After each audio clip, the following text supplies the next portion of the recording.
Assalamualaikum warahmatullahi wabarakatuh. Saya di sini akan mendemonstrasikan fitur aset desa di EasyDesk. Untuk pertama-tama kita login terlebih dahulu.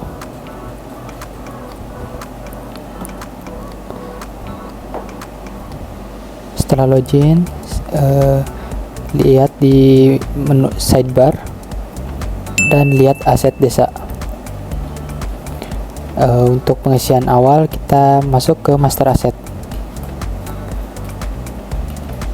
Nah, di dalam master asset ini secara default akan diarahkan ke aset lokasi. Tinggal tambahkan lokasinya.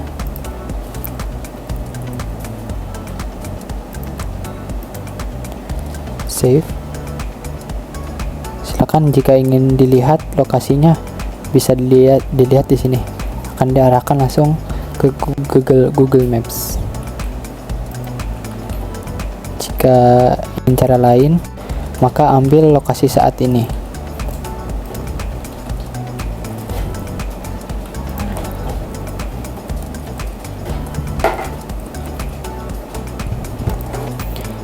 Nah, setelah diisi data lokasinya, silakan pergi ke menu lain dan masuk ke master sumber dana. Nah, setelah masuk di sini, maka tambahkan saja.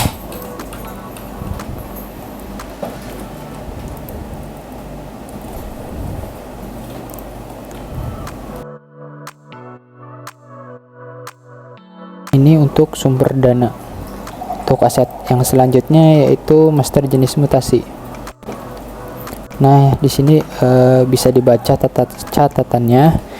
Maksudnya yaitu nanti misalkan jika nama mutasinya yaitu hibah, maka operasional aset tidak tersedia karena sudah dimutasikan asetnya, jadi sudah tidak dimiliki lagi oleh desa. Nah, bisa dilihat indikator di sini. Ataupun misalkan, nah karena pindah, jadi operasional aset masih tersedia di desa atau masih dimiliki di desa.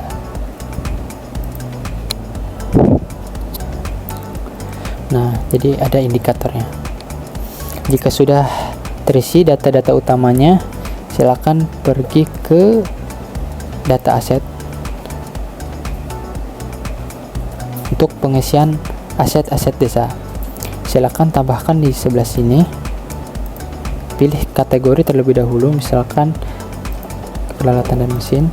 Cari kode barangnya.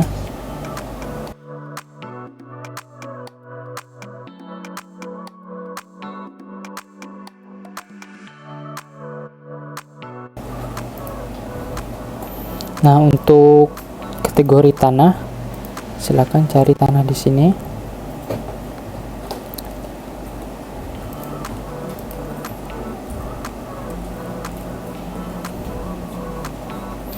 Nah,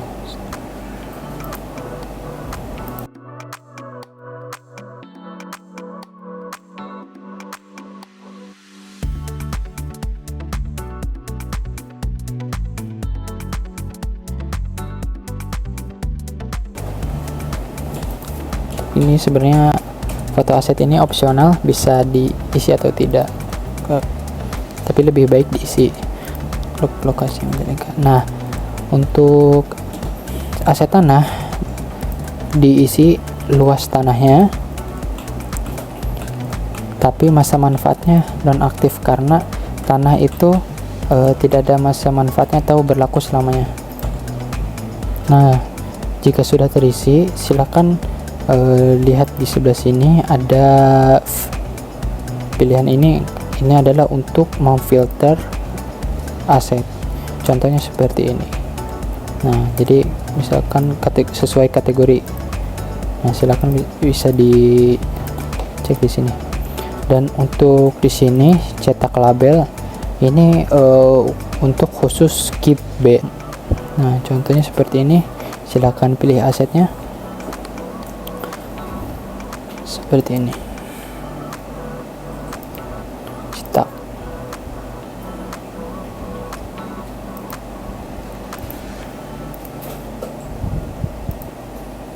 Nah, setelah itu selanjutnya yaitu penyusutan.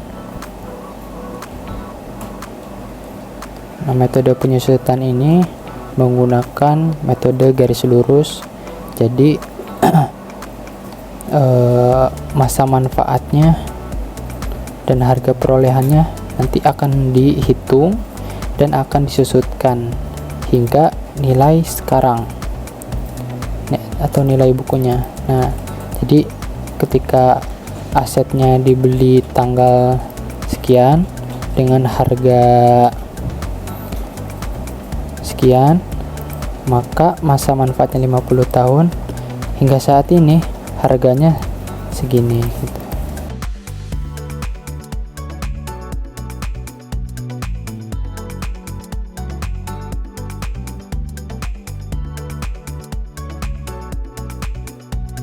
Oke, di sini juga ada filter.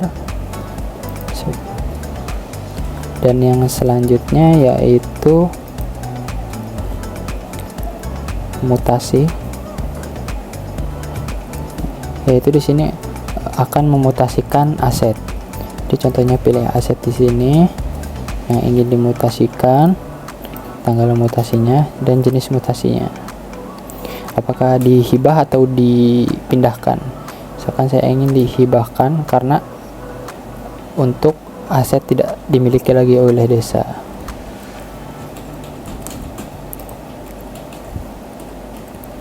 Nah, aset dihibahkan ataupun juga aset bisa dipindahkan.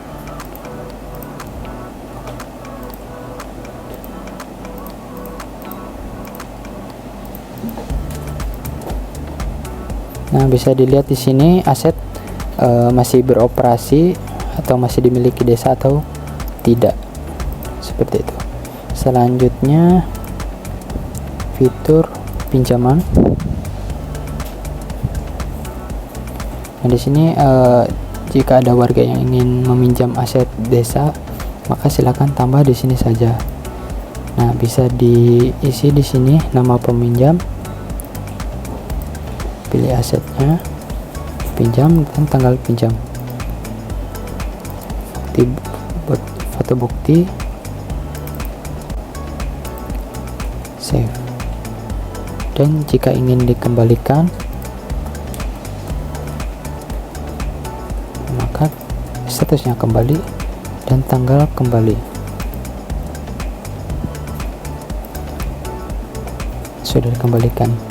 Ataupun nanti nama peminjamnya jika tidak ada, maka tinggal ketik saja di sini dan langsung.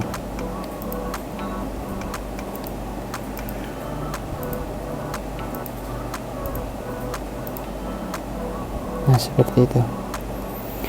Jika ini selanjutnya ke laporan. Nah, di sini untuk mengeprint atau mendownload sebagai PDF ataupun Excel, contohnya seperti ini, maka akan langsung siap di print. Nah, dan di sebelah kirinya yaitu untuk memfilter setiap aset, contohnya seperti tanah, ingin download sebagai PDF. Nah, jadinya seperti ini, tinggal download di sini.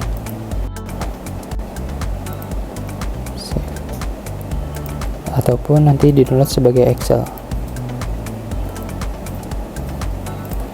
Nah, untuk di atas sini, ini misalnya untuk tanda tangan di sebelah sini, pengurus barang, jika tidak ada KUR umumnya maka dapat digantikan oleh yang lain, seperti itu. Seperti yang lainnya juga, di sini ada laporan penyusutan, laporan mutasi, laporan aset pinjam, dan laporan rekapitulasi intracomptable dan extracomptable. Nah, selanjutnya bisa dicek di sini. Selanjutnya yaitu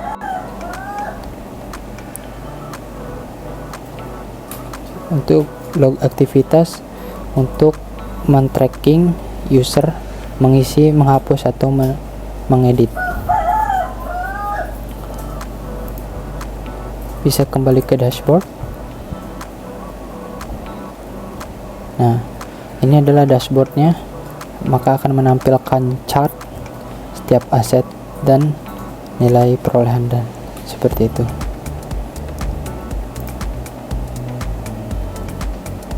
Terakhir, kembali lagi ke data aset.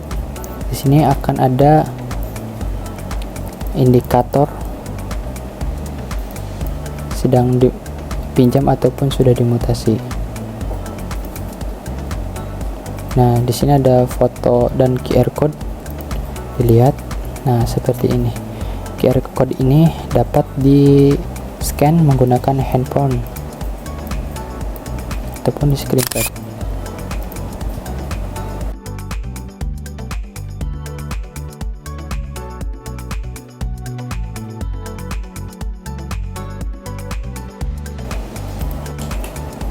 Maka tampilannya seperti ini.